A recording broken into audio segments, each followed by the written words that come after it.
देखिए भैया, ग्राम सभा गरियाओं से आप सबके छोटा भाई, आप सबके बेटा, आप सबके चहेता कमलेश भैया प्रधान पद के रूप में आ रहल बाड़े और इनको आप सब भारी से भारी मतों से विजयी बनाए।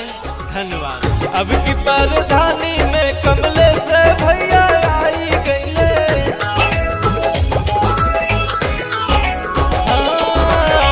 अब की प्रधानी में कमलेश भैया आई गईले, अब की प्रधानी में कमलेश भैया आई गईले।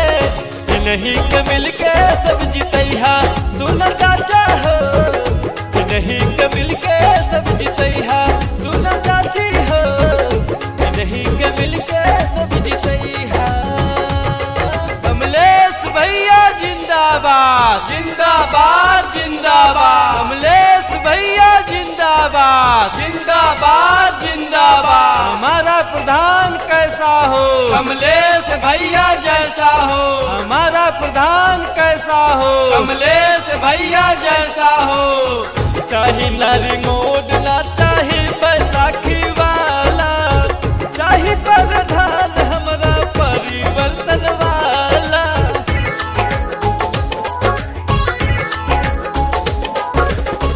चाहे नारी मोड ना चाहे बैसाखी वाला, चाहे प्रधान हमारा परिवर्तन वाला।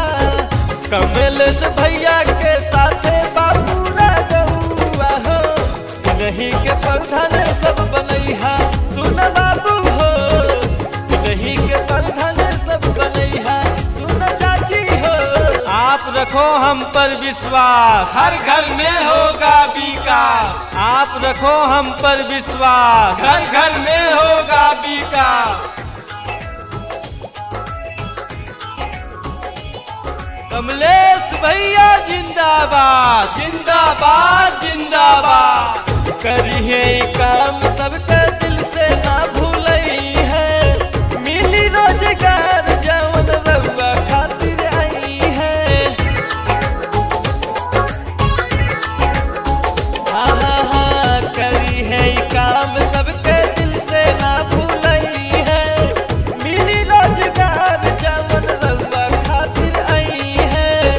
देखला सबके बार बार कमलेश भैया के एक बार बहुमत देके सब जितैहा सुन भैया हो, कमलेश के प्रधान बनैहा सुन चाची हो। जीतेगा भाई जीतेगा, कमलेश भैया जीतेगा, जीतेगा भाई जीतेगा, कमलेश भैया जीतेगा।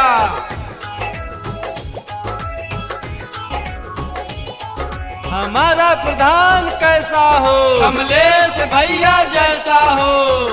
गरियाओं के बेटा हाई चुनिहा सभे मिल के, केहू के न बात सुनिहा सुनिहा अपना दिल के।